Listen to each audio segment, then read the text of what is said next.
Y el cuento iba un poco más o menos así. Capítulo 1. La vida es una línea recta, me dijeron a mí.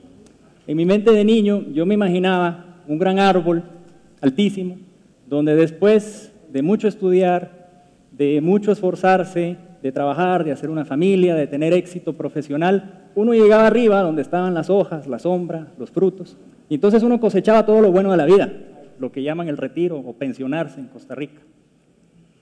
Era un cuento muy lindo para creerse, siendo niño. Sin embargo, yo veía a mi alrededor y lo que veía era esto. Mi país, como ustedes sabrán, es un país que muchos dicen que multiplica miseria, y efectivamente así es. Además, en los años 70 y 80 era un país en guerra, guerra militar, guerra civil, que todavía hoy continúa en otros términos, pero es un país en guerra. Y había muchos niños como yo, para los cuales yo me preguntaba, ¿cuál es el cuento de estos niños? Y empezó a no hacerme sentido el cuento que me contaban con la realidad que yo veía. Y eso me quedó adentro, y sin embargo yo me creí el cuento. Me esforcé mucho, saqué buenas notas, fui a un buen cole, tuve una excelente oportunidad de estudios, escogí una carrera retadora, hice una familia, trabajé y me esforcé mucho por tener éxito profesional. Iba viviendo el cuento, iba en esa línea recta.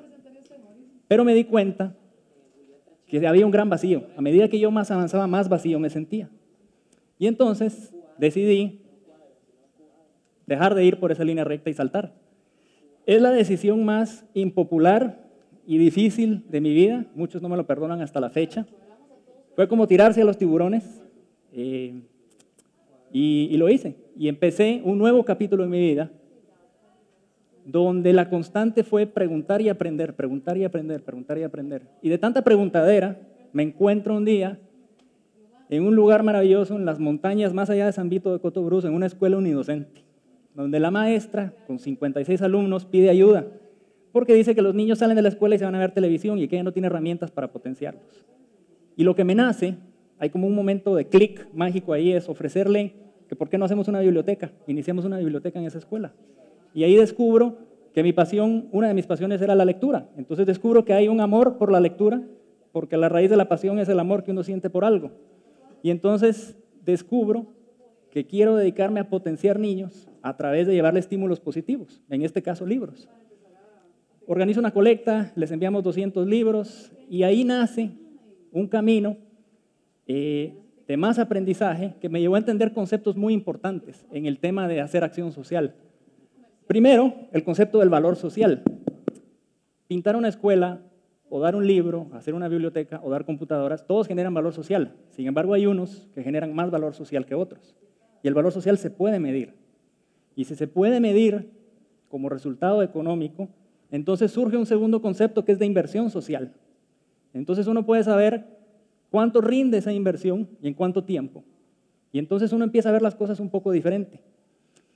Y me llevó a aprender que si queríamos hablar de inversión social para generar valor social, no podíamos hacer responsable de eso a las empresas, a los gobiernos, a las fundaciones. No podíamos vivir de donaciones, de ir y estar estirando la mano para que nos financien la acción social que hacemos.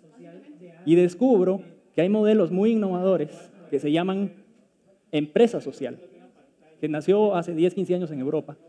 Y estas organizaciones se autoimponen el reto de generar sus propios recursos para financiar sus propios programas sociales.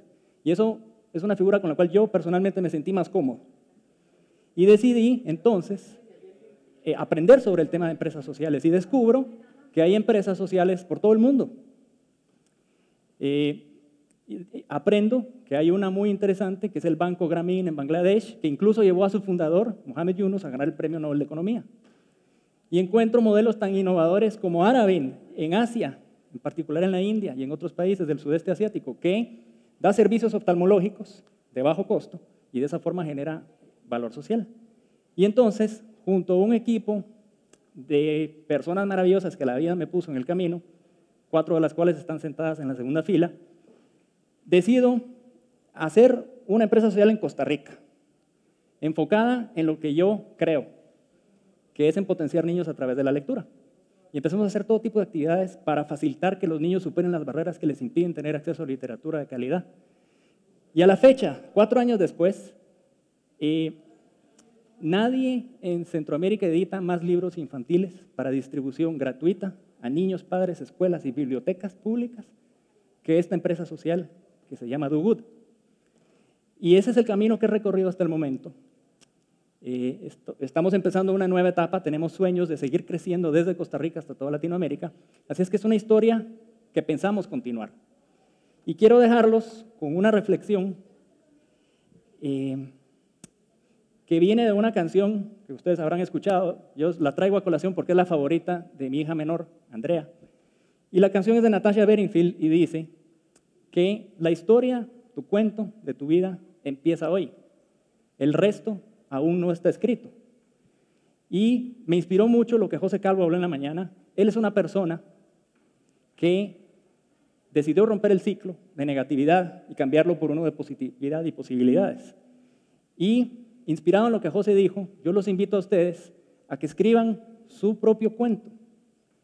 Porque si ustedes no deciden escribir su propio cuento, terminarán siendo, o es posible que sean, personajes en el cuento de otros. Muchas gracias.